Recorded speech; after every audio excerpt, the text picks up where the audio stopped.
नमस्कार माझ्या शेतकरी मित्रांनो. जेव्हा आपण पोल्ट्री फार्म किंवा गावरान कुक्कुटपालन करत असतो तेव्हा आपल्याला कोंबड्यांमध्ये म्हणजेच उन्हाळ्याच्या दिवसात, विशेषतः उन्हाळ्याच्या दिवसात आपल्याला कोंबड्यांमध्ये CRDची लक्षणे पाहायला मिळतात. CRD रोग म्हणजे काय?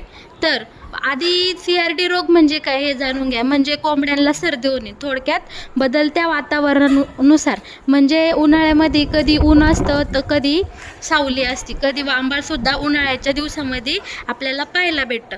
आणि ह्या बदलत्या वातावरणामध्ये कोंबड्यांना जुळून घेणं जरा अशक्य होतं आणि मग त्यांच्यामध्ये आपल्याला CRDचा प्रादुर्भाव प्रामुख्याने पाहायला मिळतो. मग या CRDवर उपाय म्हणजे काय? तर या CRDवर एक चांगला असा घरगुती उपाय आहे मित्रांनो, तुम्हाला मी आज सांगते.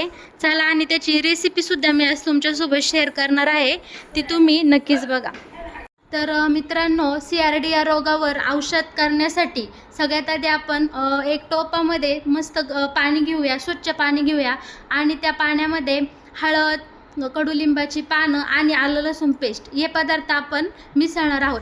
सगळ्यात आधी आपण गॅसवर गरम पाणी करण्यासाठी पातेलं ठेवून घेऊया आणि या पातेल्यामध्ये पहिल्यांदा आलं लसूण पेस्ट आणि मग हळद आणि सगळ्यात शेवटी आपण कडुलिंबाची पानं अशी काढून त्या पाण्यामध्ये घालणार आहोत आणि ह्या पाण्याला चांगली उकळी अशी येऊन देणार आहे. आणि उकळी ही एकदम अशी मित्रांनो दाना आली पाहिजे, म्हणजे त्याच्यामधलं सगळे हे पदार्थ आहे ना एकजीव झाले पाहिजे. आपण टाकलेली कडुलिंबाची पानं असो किंवा त्याच्यामध्ये टाकलेलं आलं लसणाची पेस्ट, ह्या सगळ्यांचा एकजीव होऊन त्या पाण्यामध्ये एक अर्क उतरला पाहिजे.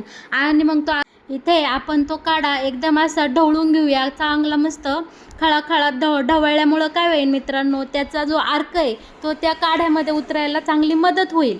आणि मग बघा कशा प्रकारे त्याला उकळी आली पाहिजे काढ्याला, तुम्हाला मी दाखवते इथं पुढं, तुम्ही एकदा बघून घ्या. काढ्याला किती प्रमाणात उकळलं पाहिजे आणि त्याचं प्रमाण म्हणजे कसं दिसतं हे तुम्हाला मी आता दाखवते. तर माझ्या शेतकरी मित्रांनो, हे बघा आता काढा आपला तयार झालेला आहे. मग आता आपण काय करूयात, हा काढा आपण आपल्या फार्मर घेऊन जाऊया. तर काढा फार्मर नेण्यासाठी हा काढा मी गरमच एका स्टीलच्या पातेल्यात ओतून घेते, जेणेकरून तो काढा आपण फार्मर जास्तवर थंड होणार नाही फुलून. फायनली आता आपला काढा तयार झाला आहे आणि आपण एका स्टीलच्या पातेल्यात तो ओतून घेतला आहे. काढा ओतत असताना आपल्या हाताकडे नक्की लक्ष द्या माझ्या मित्रांनो, कारण काढा गरम असल्यामुळे हाताला चटका लागण्याची दाट शक्यता असते.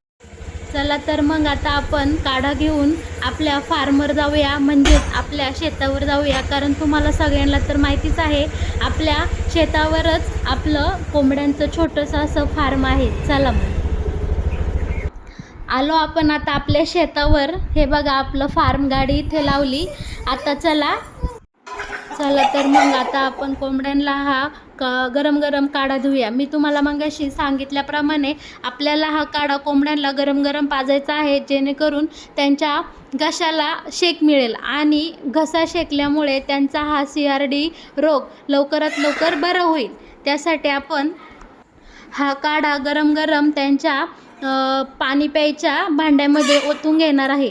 बघा हा इतका गरम आहे की त्यासाठी मी आता रुमालाचा वापर केला आहे काढा ओतून घ्यायला. वाफासुद्धा त्या काढ्यातून बाहेर येत आहे. म्हणजे तुमच्या एकदा लक्षात आलं असेल मित्रांनो की हा काढा आपल्याला एकदम गरमच कोंबड्यांना प्यायला द्यायचा आहे, जेणेकरून आपल्या कोंबड्यांना याचा चांगला फरक जाणवेल.